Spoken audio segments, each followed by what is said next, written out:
TV 김호중의 뉴욕 타임스.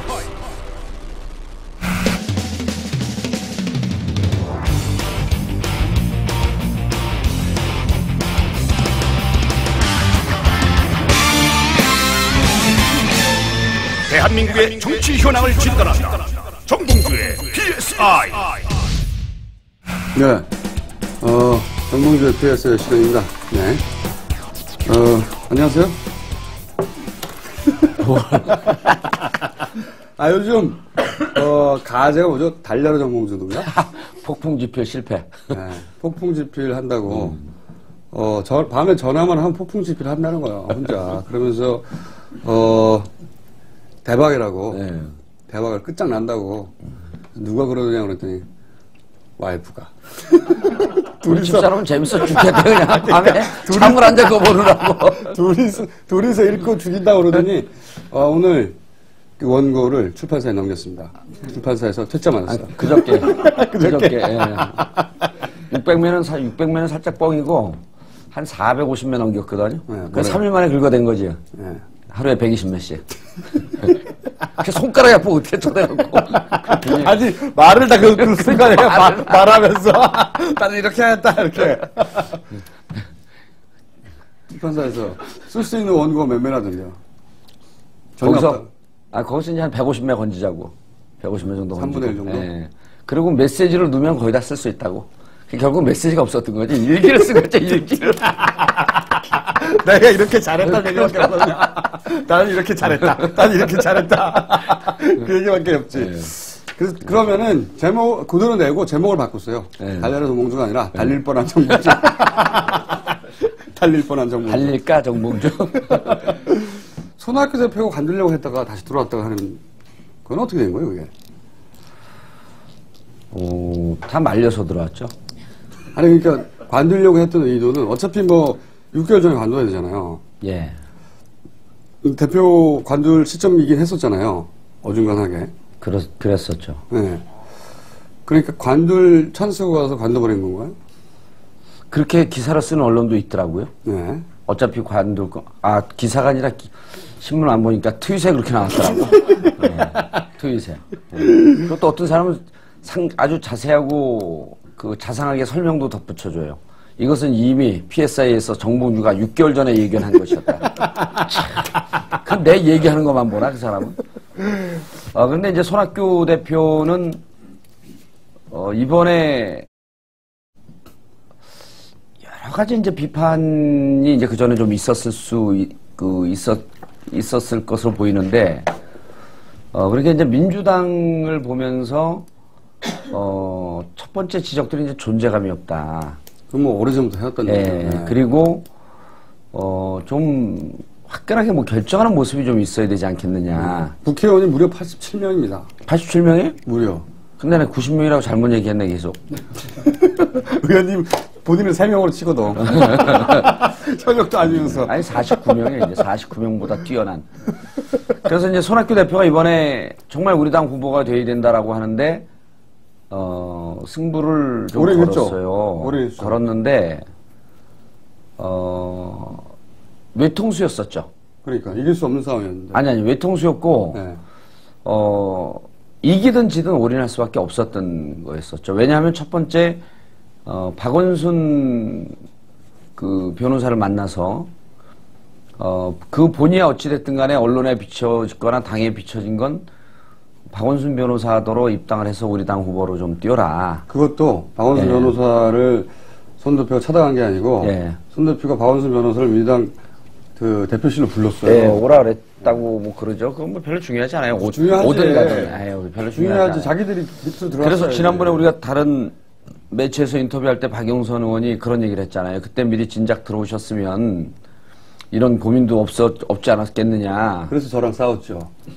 싸웠어요, 둘이? 조금 자는데 시끄럽더라고, 시끄럽긴. 네, 방송 끝나고 나서. 네. 방송에 너무 어떻게 싸웠는지. 네. 싸웠어요. 아니, 방송 끝나고 너무 열정적으로 얘기해서 졸려서 난 졸고 있었거든요. 그때 우당탕탕 꽉꽉 그러고 꽥꽥 그러고.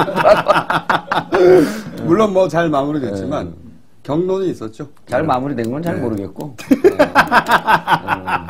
좀 지나면 이제는 말할 수 있다고 해서 제가 이제 또 폭풍 집회해야 되는 거 아니겠습니까? 그것만 따로 떼서 방송 냈으면 제가 보기에는, 세계 종합 1위 했을 거라고. 종합 1위. 그렇죠. 뭐 남녀가 싸우는 거야 뭐 흔한 일이니까. 그래서 이제 그 손 대표가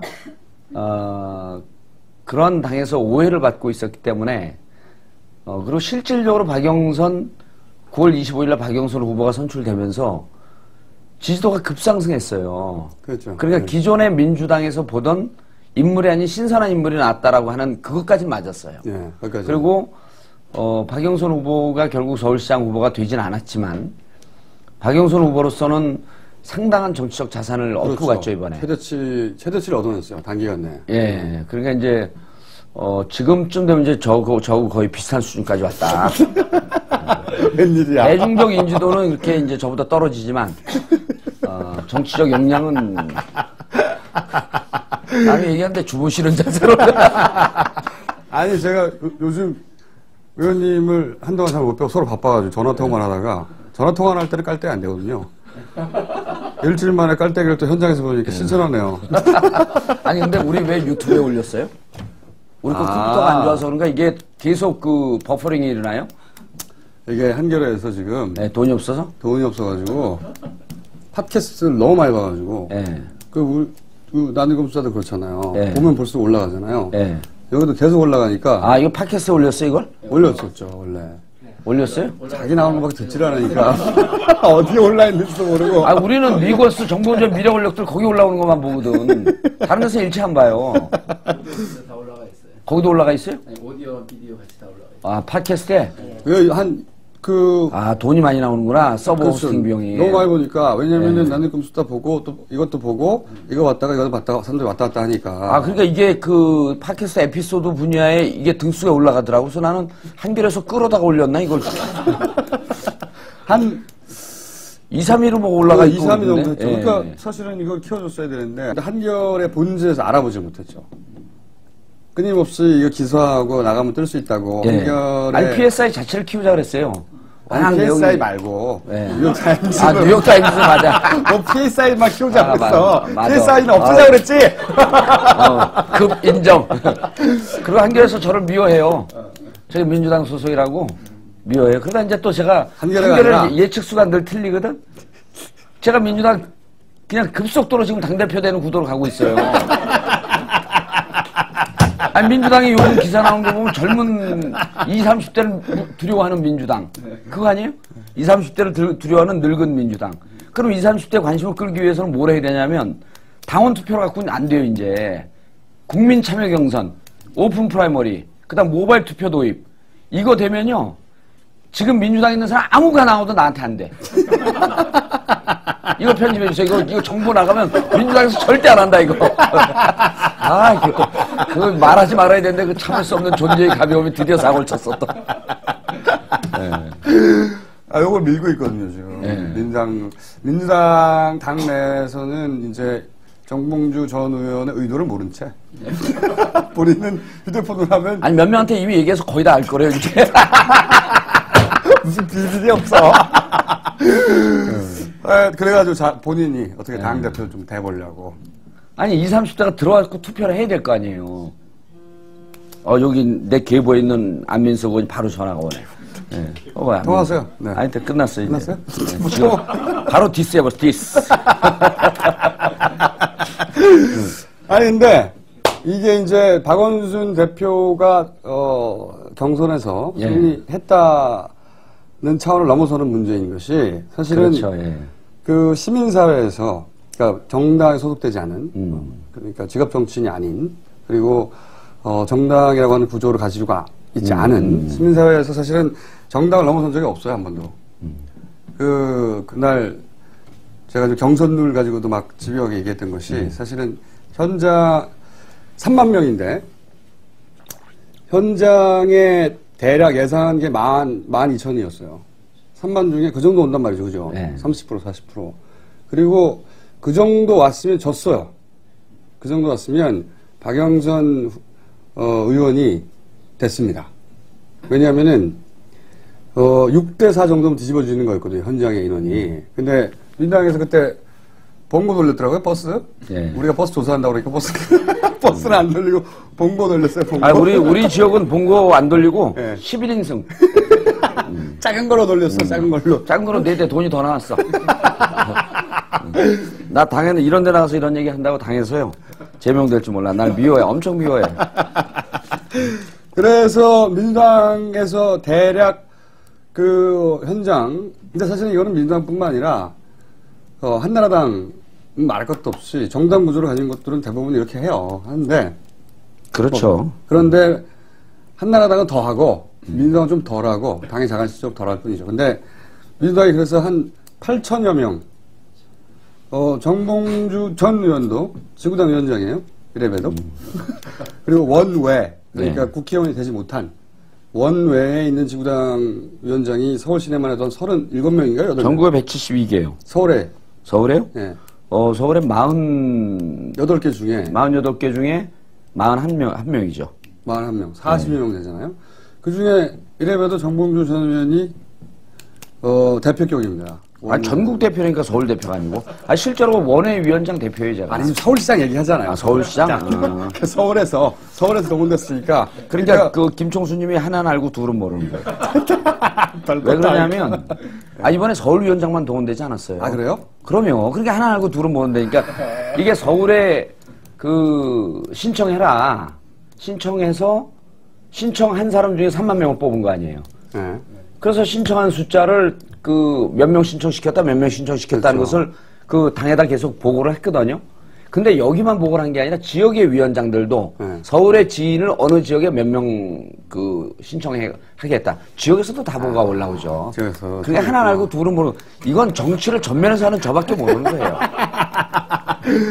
여하간 그렇게 네. 해서 모은 사람이 한 8천여 명 됩니다. 8천여 명. 그러니까 민주당이 물론 그 사람이 다 박영선 후보를 찍었다는 보장은 없어요. 투표까지 어떻게 할 수는 없으니까. 근데 민주당이 이제 민주당 사람이라고 생각하고 그리고 그렇게까지 모은 사람들은 이제 경향성이 아무래도 이제 박영선 의원을 찍어서 확률이 높죠. 근데 그분들이 오전에 한 8천여 명 왔단 말이죠. 12,000명 온다고 칩시다. 대략. 그럼 8대4잖아요. 그럼 8대4에서 이쪽에서 일부 박원순 쪽으로 이탈한다 하더라도 대충 6대4가 되면 40%이기 때문에 이게 뒤집어질 수가 있었어요. 위험성이 있었죠. 그렇죠. 그리고 통상적으로 체육관에서 하는 동원, 그러니까 사람들이 나와서 투표하라고 하는 거는 당에서 하는 건 30에서 35%. 높여 올라가봐야 40인데 40%를 넘어간 적이 별로 없어요. 그런데 이번에 60%가 됐잖아요. 59점 몇 프로니까. 7시 20분에 저녁에 8시에 발표하잖아요. 한현역 의원이 이렇게 문자가 왔어요. 봉도사 오늘 투표 예언은. 그래서 내가 원숭이성. 네? 박원순이 이긴다는 거죠. 원숭이성이 이긴다. 얼마 이겨?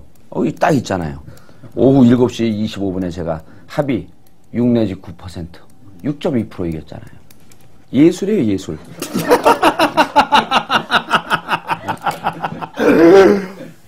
우리 팬카페 한 분이 뭐라 그러냐면, 저 쫙 이 상황을 설명하고 얘기를 해줬더니, 정치 예술가래요. 아우, 듣기 싫어. 그래서 이제 요 얘기를. 익숙해지지가 않아, 익숙해지지가. 몇 년째 들었는데. 근데 이제 요 얘기를 좀 정리해 줄 필요가 있는 게, 체육관에서는 좀 밀렸단 말이에요. 그래서 이제 그 후보가 됐는데, 문제는 이제 아까 우리 김종수님이 얘기하다가 제가 이제 끼어들었고 이제 말이 연결이 안 됐죠. 그거 제가 사과 드리려고 그런 게 아니고 제가 해야 되기 때문에 확 끊어버린 거예요. 이제 요 방송이 나갈 때쯤 되면은 박원순 후보는 이제 무소속으로 등록을 했을 거고, 민주당의 지금 심정을 이해를 하셔야 돼요. 민주당은 박원순 후보가 되면서 실질적으로 박영선 후보한테 거의 전 당력을 집중해서 올인했는데, 제가 그때 우리 김총수님한테도 무슨 얘기를 했냐면, 암만 인간의 노력이 뛰어나고 집중이 돼도 거대하게 가는 시대의 흐름은 꺾을 수가 없다. 가고 있는 분위기였었죠, 그쪽으로. 근데 민주당이 박원순 후보가 되면서 실질적으로 충격이 무척 큽니다. 그냥 밖에서 볼 때 민주당은 너네 그래도 뭐 충격을 받겠냐, 니네 뭐 바뀌겠냐 이러지만 50년 동안 정당을 하고 이 바닥에서 살아남기 위해서 온몸을 던져 싸운 사람들이기 때문에 이 동물적 감각은 무척 뛰어나요. 그리고 상황을 분석하고 그것에 빨리빨리 대응하는 능력들이 뛰어난데, 그래서 이제 민주당이 박원순 후보한테 들어오라는 건 이런 측면입니다. 들어와서 민주당이 들어오니까 민주당이 또 광을 팔고 뭐 민주당이 좀 커지겠다 이런 속셈을 갖고 있는 분들이 일부 있지만, 대다수는 무슨 우려가 있냐면 박원순 후보가 무소속으로 나가서 되고 뭐 그다음에 대통합하고 야권 연대하고 이런 그림도 좋은데 2번이 아니면 상층에서는 좋다, 우리가 너희를 돕겠다, 그리고 우리가 큰 틀로 해서 반 한나라당 전선을 잡고 박원순 후보를 도와서 당선시키겠다 하는데, 민주당을 지지하고 있는 저 일반 사람들 중에 2번 아니면 죽어도 못 찍는 사람들이 있는 거예요. 그분들한테는 아무리 이성적으로 이 상황에서 우리가 야권이 연대하고 단결해서 박원순 후보 시켜야 된다 그러면 난 2번밖에 몰라요. 이런 분들이 몇 프로가 있다는 거예요. 그러니까 민주당 고정적인 지지율을 한 20%쯤 보면 그런 분들이 한 3, 4%쯤 됩니다. 꽤 높은 비율이죠. 심지어는 그분들은 투표장에 안 갈 수도 있어요. 그래서 민주당이 오라고 하는 것은 그분들 때문에 민주당에 와서 그분들 표까지도 가져가서 이번에 당선되지 않느냐. 근데 이제 시민사회운동 쪽에서는 뭐냐면, 우리가 들어오면 그런 순수한 그 의미를 받아서 정말 민주당 지지자들을 끌고 같이 가야 되겠다, 이렇게 보지 않고 중도나 혹은 정당의 염증을 느끼고 있는 분들은 저건 민주당 또 장난쳤네, 이제 나 표 안 찍어, 나 이제 투표하러 안 가. 그러니까 양쪽이 어느 쪽이 더 손실이 클 것이냐라고 하는 것을 이 정치공학이기 때문에 계산할 수밖에 없었다는 거죠. 근데 처음에 저는 민주당에 들어오는 것이 바람직하겠다. 그런데 쭉 뭐 지역분들도 만나고 보니까 오히려 민주당 안에 있는 하층에서 이렇게 막 화나 있고 빈정상에 있는 사람들은 설득할 수가 있겠다, 이게 야권의 그 틀이라는 게 잘 짜여지면. 그런데 밖에 있는 정당 정치의 환멸을 느끼고 계신 분들, 이런 분들은 설득하기가 쉽지 않겠다. 그래서 이거 방송에 나갈 때는 이제 뭐 무소속으로 등록을 했겠지만 민주당으로 들어오지 않고 민주당의 하층에 있는 사람들을 어떻게 설득하고 이 틀을 어떻게 크게 만들어 나갈 것이냐, 이런 게 이제 더 관점이라는 거죠. 그래서 오히려 밖에 있는 분들이 떨어져 나가는 위험성, 그게 더 클 것이라고 저는 봤어요. 시간이 지나면서 민주당 내에서 떨어져 나가는 사람보다도 민주당에 들어오면 밖에서 있으면서 떨어져 나가는 사람들이 더 많을 것이다. 그래서 독자적으로 가는데 여기서 이제 기능적으로 민주당이 주도적 역할을 하고 마태형 역할을 해서 통 크게 이렇게 좀 받아주고, 그리고 야권하고 이렇게 연대해서 같이 가는 이 구도를 이제 좀 잘 짜야 되겠다 하는 게 이제 관건이라는 거죠. 그래서 그래서 민주당이 지금 심리 상태를 조금 더 얘기를 해줄 필요가 그걸 정확하게. 그럼 요 얘기를 제가 먼저 드릴게요. 그래서 8,000명이 왔어요. 그래서 오전까지만 해도 민주당에서 이길 수도 있을지도 모르겠다. 사실 이런 정당이 8,000명이나 되는 인원을 휴일에 불러 모은 건 큰일이거든요. 전력 투구한 거예요, 저는. 큰일이에요. 승부를 걸은 거죠. 그리고 이 정도로 8,000명을 동원할 수 있는 조직은 없어요. 생각해 보시면 휴일날 별로 나오고 싶지 않은데 그 사람들을 그 투표장까지 나오게 해서, 연휴잖아요. 꼭 나오게 해서 투표를 하고 가게 만드는 일을 해낼 수 있는 조직이라는 게 별로 없어요. 이게 이제 본선 때 엄청나게 큰 힘으로 또 작용이 되는 거죠. 그렇기 때문에 정당과 시민사회가 어떤 형식으로든 붙어서 이길 수가 없었던 거예요, 항상. 그러니까 사실은 박원순 후보가, 물론 개인의 힘이 아니라 박원순 후보 등 뒤에 있는 시민들의 힘이긴 하지만 처음으로 이걸 넘어선 겁니다. 대단히 우리나라 정당사에서도 정치사에서도 굉장히 큰 일이 벌어진 거예요. 나중에 이제 정리가 되겠죠. 이 시간을 통해서 우리 잘난 척 하느라고. 근데 굉장히 큰 일이 벌어진 거예요. 근데 일반인들이 보기에는 야, 박원순이 이겼다, 뭐 민주당을 이겼다, 이 정도에서 환호하는 정도지만 거꾸로 그 의미를 알고 있는 민주당 내에서는 충격이 큰 거죠. 충격이 크죠. 크죠. 왜냐하면 아무도 이길 수 없었는데 처음으로 진 거예요. 그렇기 때문에 민주당이 받는 충격은 우리가 밖에서 보기에 저렇다 하더라도 뭐 또 계속 똑같은 짓 하지 않겠는가 생각하지만 그렇지 않다는 거예요. 바뀌어야 된다라고 하는 긴급한 경고등이 울린 거죠. 굉장히 큰 충격을 받았어요. 왜냐면 전력 투구를 했는데 당대표가 나가서 전화 맨날 하고 의원님도 지구당 위원장이에요. 그렇기 때문에 버스 돌렸어요. 본인이 욕하면서 본인이 돌려. 그럴 수밖에 없단 말이죠. 정당 구조라는 게. 아니, 안 돌릴 수 없는 게 네. 우리 그 지역의 당원들 중에 또 뿌라치 같은 놈들이 있어서 다 보고를 해요. 정봉주 안 돌렸다고. 다 보고를 하는데 이제 그 전날 우리 지역에서 540명이 됐어요. 그 이제 명단 딱 내려오잖아. 540명이 됐는데 우리가 잠깐만요. 예. 그 명단을 이제 저 박영선, 박원순 아바타 예, 토론할 때 명단 공개의 의미가 그런 거였어요. 예. 명단이 공개되면 이제 그걸 보고 내려오는 거예요, 이렇게. 그거 보면 우리가 눈 사람, 그다음 우리가 안 눈 사람, 그러니까 정당의 조직이라고 하는 게 여러분들 보시기에 그냥 뭐 설렁설렁하고 맨날 그 막걸리나 마시고 뭐 그런 것 같지만 무척 치밀해요. 540명 내려오면 거기서 몇 명이 우리가 추천해갖고 놓는지, 이 추천한 사람들은 누가 추천해서 놓는지 이게 쫙 나와요. 그러니까 하루 동안 그거 분석하거든요. 그럼 요 사람을 통해서 이 사람을 움직이고, 이게 우리가 움직일 수 있는 사람이, 그러니까 우리가 추천한 사람이 220명이에요. 우리 당원들 중에서 그러니까 들어간 사람이. 거의 절반이 뽑혔어요. 예, 220명이 들어간 거죠. 220명이 들어갔고, 그 중에 우리가 전화를 해서 들어간 사람이 147명.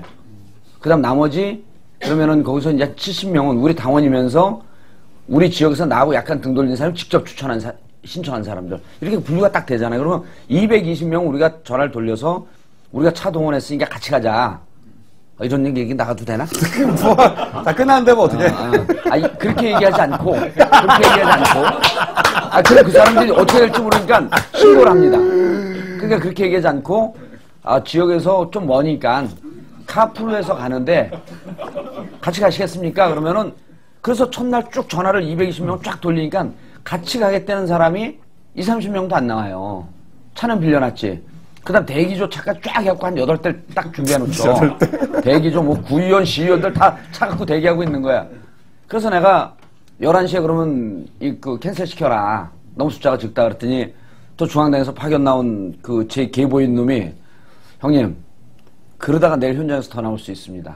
그리고 차 동원하지 않았다는 건 당무 감사 지적사항이 될 수 있습니다. 술 먹다 위에 공간을 치네. 그래서 그래. 난 늘 이 얘기가 옳다고 생각해. 그냥 돌렸어요. 막상 돌렸더니 한 100명 가까이 나온 거예요. 왜냐면 가기가 불편하거든요. 전철로 가고 지하철로 가고 얼마나 불편하겠어요. 근데 이제 그런 게 그래서 눈치채면 안 되니까 또 우리끼리 작전도 좀 짜죠. 11인승 빌렸어요. 11인승. 11인승. 그렇죠. 그리고 이정면으로 누구나 운전할 수 있는. 왜냐면 우리가 이제 버스 표사 쫙 조사해가지고 큰 거 나오면 다 조지려고 그랬는데 안 걸렸어. 근데 이제 제가 공고로 돌린 거야. 웃자고 하는 지금 얘기하는 이유는 이거를 방송을 보더라도 실질적으로 민주당이 본선 들어가서 이런 조직력이 꽤 힘을 발휘한다라고 하는 긍정적 이 측면을 봐줄 수 있다는 거죠. 근데 이게 잠깐만요. 이거의 원조는 한나라당이에요. 민주당이 될 것도 아니에요. 이거를 잘하는. 그것도 우리 당의 이 지도부 중에 이 원조가 또 한 분 있어요. 저하고 성이 비슷한. 성이 똑같은. 그 부산에서 제가 한번 잡았거든요. 새벽 2시에. 몰매 맞을 뻔했어요. 한 400명이 둘러싸여갖고. 그러니까 정당 어떻게 이겨요? 개인이. 절대 이길 수 없죠. 그리고 이렇게 해서 항상 이겨왔어요.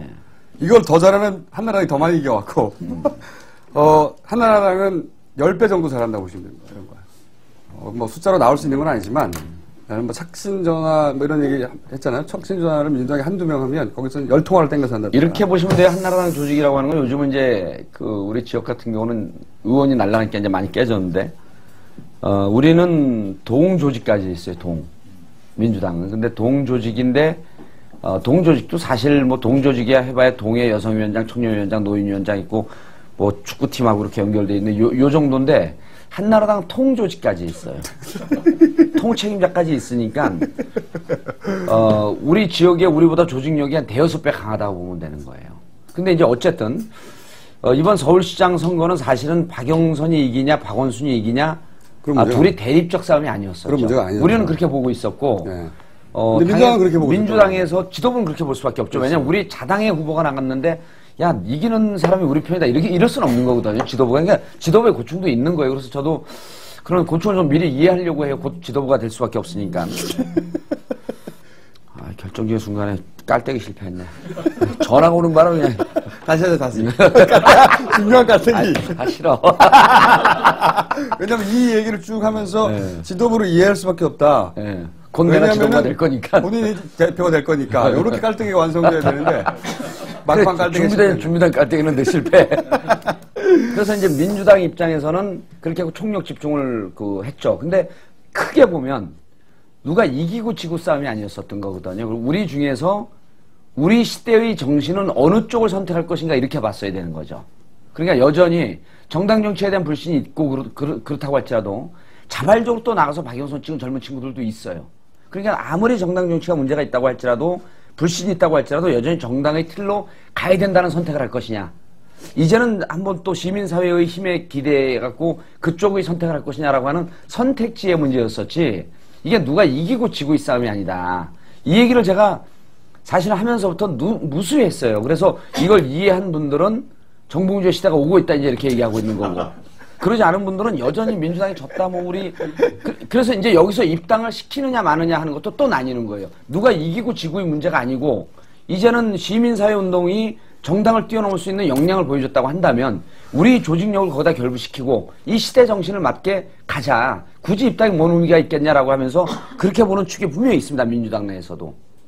그리고 민주당이 입당시켜야 된다라고 하는 분들은 아직도 그래도 정당 정치 틀거리를 가져가야 된다 이제 했는데 결국은 이제 뭐 입당을 안 한 거죠. 네. 네, 방송에 나갈 때는 그렇게 나왔죠. 아직은 지금까지는 발표가 안 됐는데 그렇게 입장을 확정했어요. 네. 입장을 확정했고 그리고 그런 것 같아요. 사실은 민주당이 조금 정봉주 전 의원 같은 양반이 만약에 대표였다면 그럴 일은 절대 없지만 그런 일은 절대로 하지 않겠지만 세상은 곧 바뀌고 있습니다.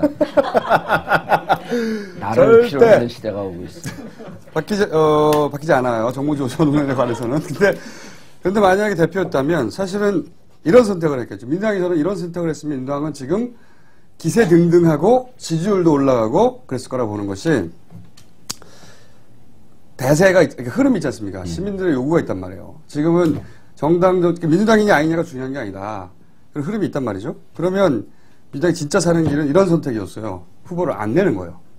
그러니까 쭉 내부적으로 고민하고 하다가 어느 순간 우리 후보를 안 낸다.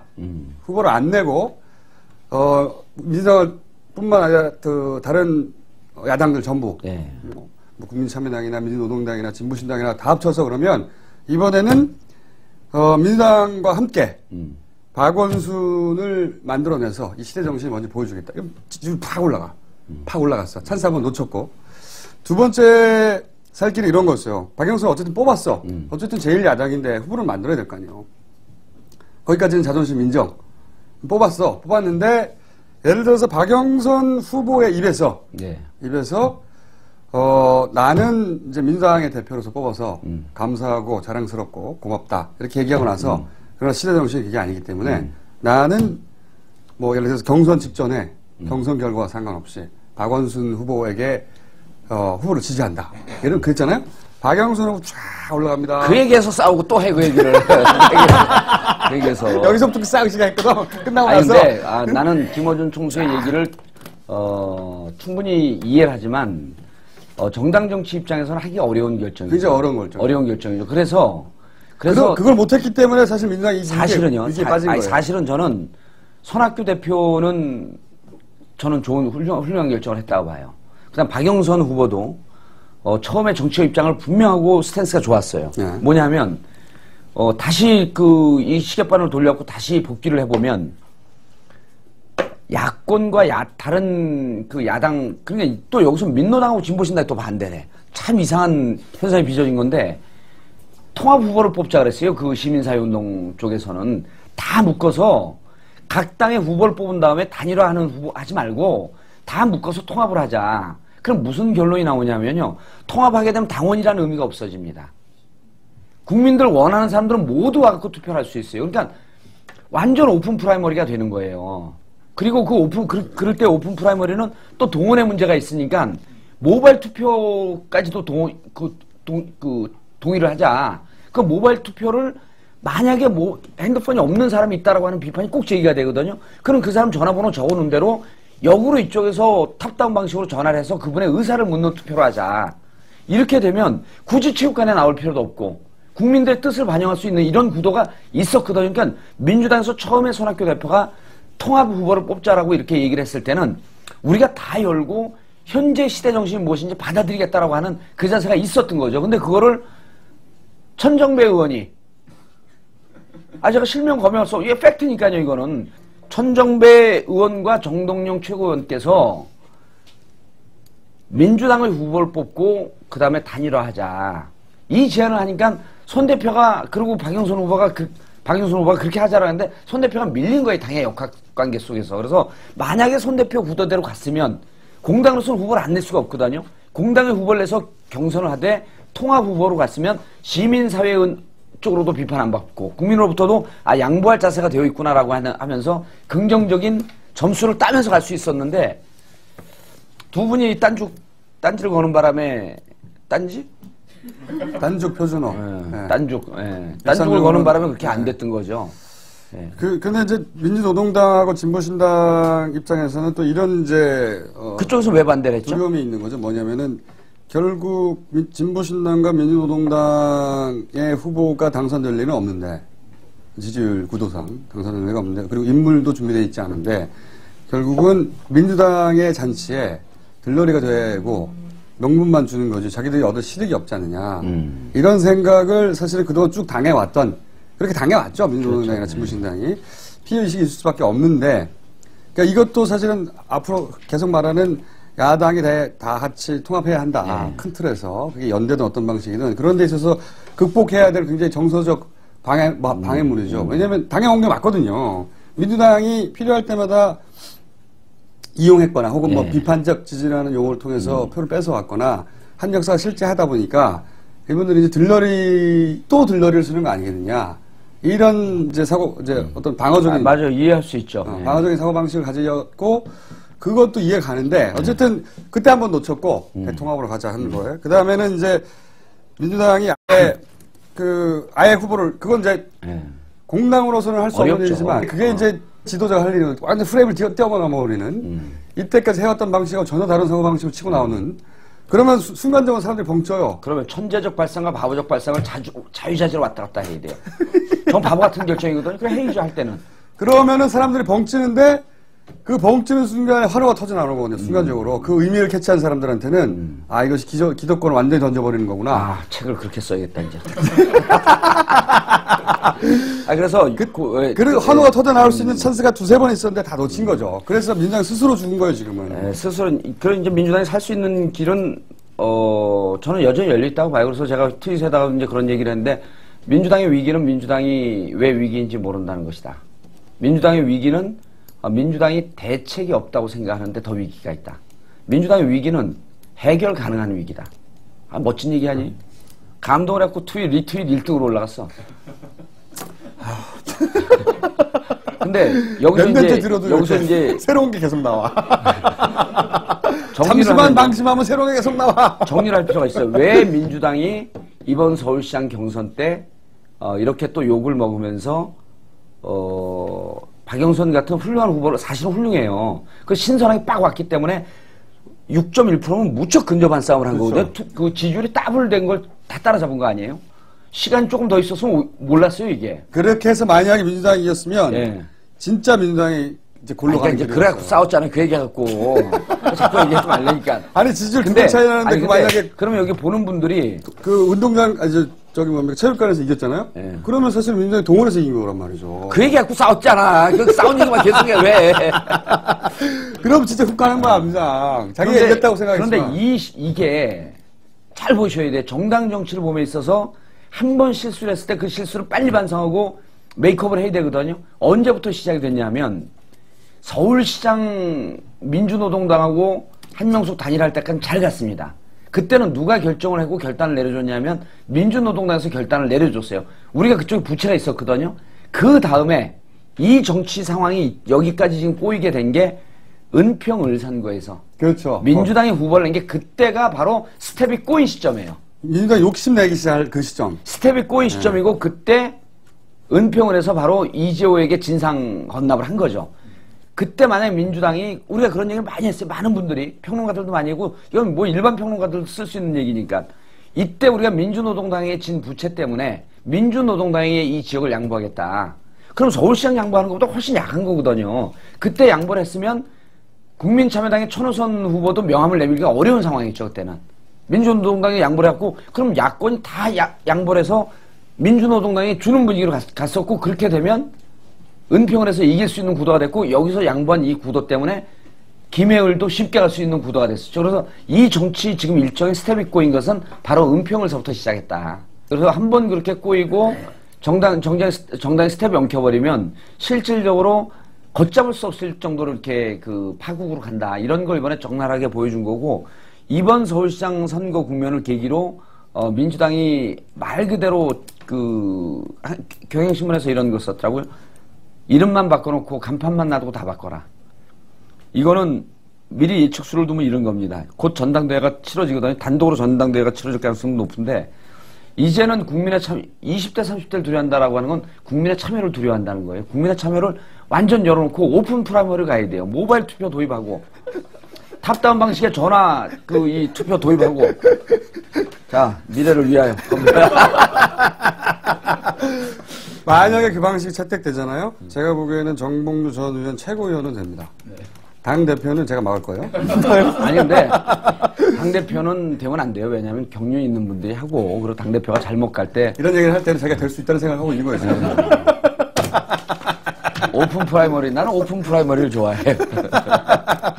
어쨌든 최고위원까지는 하면 좋죠. 네. 사실은 그 정봉주 전 의원이 그러면 저는 뭐 아직은 전이잖아요. 아직은 전 의원이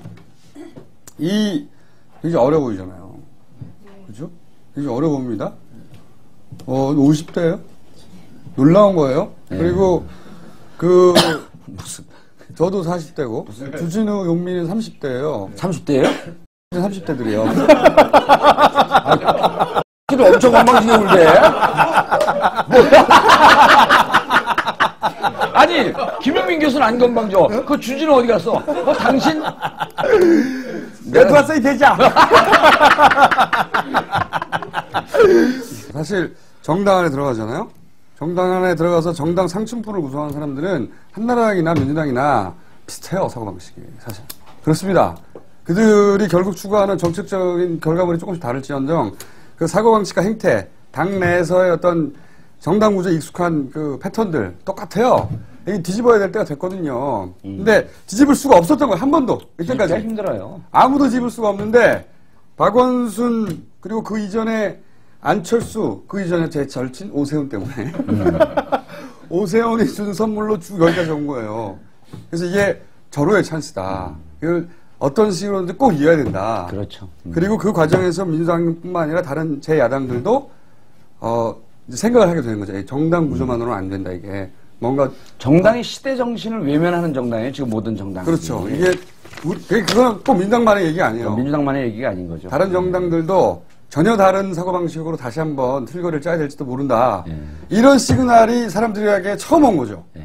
앞으로 어떻게 되어갈지 모르겠는데 처음 온 겁니다. 저는 진짜 이게 뒤집고 변화하고 다른 사람들이 이제 이런 얘기를 많이 해요. 그럼 민주당 나오면 되지 않겠냐. 근데 민주당의 역사와 긍정적인 측면이 무척 많아요. 그래서 저 틀거리를 갖고 혁신적으로 바꿀 수 있으면 엄청난 힘이 되는 거죠, 저게. 아까 얘기했던 조직력, 정당의 파워 이런 게 상상을 초월할 정도예요. 근데 이제 제가 이걸 바꿀 수 있겠구나 이렇게 본 게, 지금 국민들이요. 실질적으로 우리가 참여할 수 있는 틀거리를 주면 이명박 정권 그 4년 동안에 이 누적된 게 있기 때문에 폭발적으로 참여할 수 있는 지금 그 휴화산 상태, 그러니까 곧 활화산이 되기 일보 직전이기 때문에 갈 수 있는 길만 주면 터지는 거죠. 이게 안철수로 터진 거고 박원순으로 터진 거거든요. 그런데 이제 절친 때문에 시작된 겁니다. 모든 게. 그렇죠. 그리고 이게 터졌으니까 먹어준 거지 절친을. 네. 그 전엔 절친 아니었잖아요. 터지기 전에. 터지고 터지고 먹어준 거지. 큰 선물을 주고 혼자 죽어버린 거죠. 그런데 이제 제가 농담이 아니고 정말 초선 원외원이 뭔 희망이 있겠어요. 그리고 제가 근엄한 이런 것 있는 것도 아니고 타고난 천성이 가볍고 품행이 방자하여 이거 묵어줄 수 없는 사람인데 희망을 갖고 막 정봉주와 미래 권력들이 하루에 1000명씩 가입을 해. 그러니까 이분들이 엄청난 공복감과 공허함을 느끼고 있는 거예요. 그래서 우리 정봉주와 미래 권력들로 표상되는 시대 정신이 제대로 발현되면 민주당을 바꿀 수 있겠다. 활성화돼갖고 활동하는 걸 봤더니 43,000명이던 지금 회원이 22,000명이 활동을 해요. 봉화에 1,100명이 모였어. 문성훈이 깜짝 놀라 봉화가 들썩 맞추도록 하겠습니다. 자, 어쨌든. 맞춰야 돼요? 네, 맞춰야 돼요. 어쨌든 시대 정신을 발현하고 있다, 제가. 네. 이런 얘기입니다. 이거 편집해 주시고요. 굉장히 우리는 큰 변화의 가운데 있어요. 이게 이제 이 물꼬가 제대로 잘 가려면, 모두가 다 잘해야지만, 민주당이 걸림돌이 돼서. 가장 큰 포션을 갖고 있는 민주당이 잘해야죠. 지금 정봉주 전 의원, 그리고, 머지않아, 최고위원 정도는 될지도 모르는. 네. 절대 당대표는 안 돼. 그래서는 안 되고요. 정봉주 전 의원. 아니, 의원들이요, 현역 의원들이 이제 요즘 출판 기념회를 계속해요. 근데 이제 토크쇼 형식으로 다 하려고 그래. 그게 뭐가 재밌는지 그냥 저를 모셔가지 못하고 안달들이 났어요. 그래서 제가 노웅래 친한 노웅래, 강기정 2명, 안민석은 뭐 누구 서울대고 누구 교수 하나 있던데? 뭐죠? 김용민이가 책 쓴 사람 누구지? 조국. 조국. 유명하지 않아서 이름도 모르겠어. 훨씬 유명해요. 그래요? 네. 안민석하고 조국하고 토크쇼 하는데 나더러 같이 와서 같이 하자 해서 레벨이 달라서 나 못하겠다 그랬지. 여기까지 하겠습니다. 감사합니다. 예, 감사합니다.